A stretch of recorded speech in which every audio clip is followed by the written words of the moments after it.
world's biggest Xfinity. I'm so excited. I don't know what's down here, but I want to know. Sometimes when you go to car shows, you expect to find cool custom cars and bikes and all the different things you expect to see. And then you find a unicorn, a Brubaker, dug out of a swamp out in Florida by some really cool guys who's gonna bring it back. This is just an awesome, awesome futuristic car. I think those made 22 of them was made, only 18 of them are known. It literally is the unicorn of cars. They're gonna try restore this car and make molds of all the panels so you can have your very own based on whatever chassis you like. This is an awesome opportunity, and I have to tell you this story, or let the man do it himself. Well, it's called the Brubaker Box, and this one's called the Swamp Box. And it's one of 28 that were ever built. There's only 18 known to exist, and it's a car that was made in the early 70s, made to go on a unmodified stock VW chassis and drivetrain. It was built at the time with safety in mind. That's why there's only one door on it, because it made the body stronger not having an opening on the left side. Plus, passenger egress and entrance and exit is all on the curb side. So the driver can't get out if there's anything unless the passenger gets out. Correct. That sounds safe. Yeah. Hey, this is early 70s. And actually in the roof of it, there's a recessed section in it which was meant as a safety or escape hatch. In case this door, you couldn't get out through the door, you could escape to the roof. It was designed Curtis Brubaker. Todd had gone to the Art Center College here in Glendale for automotive design. His friend Curtis Brubaker, he was working for at the time, and Harry Weiss got together and said, "This is awesome. Let's tweak this thing and let's do it." And so that's what they did. They actually went ahead. They made a deal with VW to go ahead and provide the chassis and the engine, and it was going to be new stuff, and they were going to put this body on it and sell a complete car. And this is back in '72 when you could do that kind of thing, and legally you had a leg to stand on. You wouldn't get fried. This car actually appeared on the 1972 Car and Driver magazine cover. And as a kid, I fell in love. I put this picture, and I had it framed, and I had it on my bedroom wall. I'd never even seen one in person for 30 years. I loved it. I didn't know my friend Todd Gerstenberger had anything to do with it until I walked in his office one day, because I had known him and done work with him before.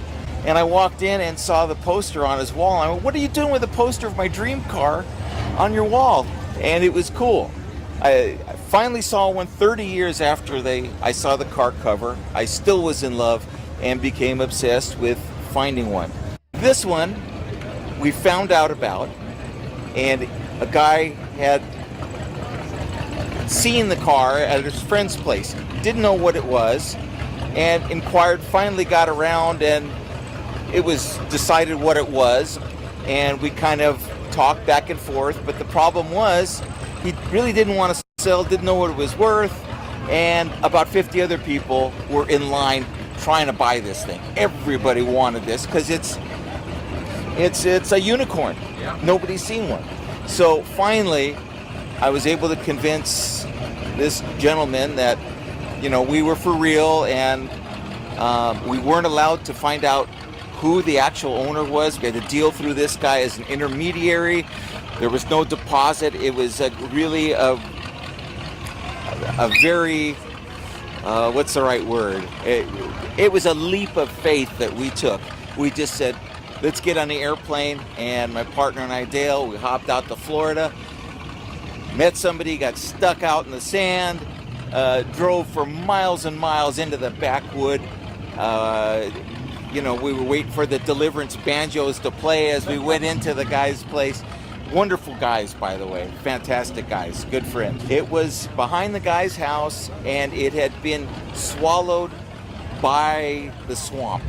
It was all the way buried up to the pan and the case of the engine. It was basically almost submerged. The plan now is to go ahead and restore this But before we do that, there's such a demand for these, and they're so cool, we've decided we would like to be able to provide bodies to other enthusiasts who'd like to do things with this.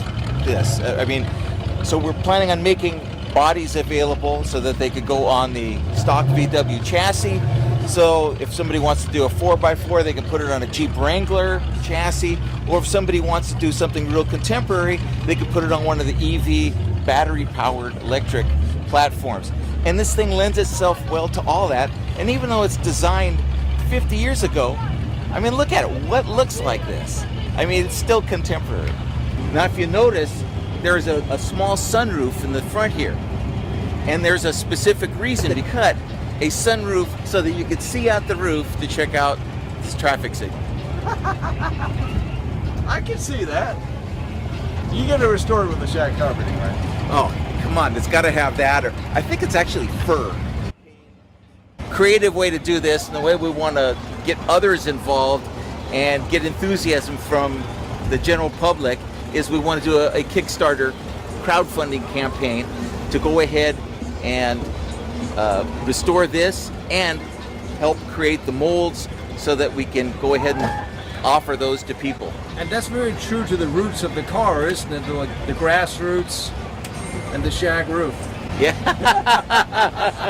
We gotta put it in the movie when it's done. If you get us done in time for the Alien Biker movie, this has got to go. Enjoy some of my shows, my movies I put up. Please subscribe to my channel, hit me a like, donate if you feel like it.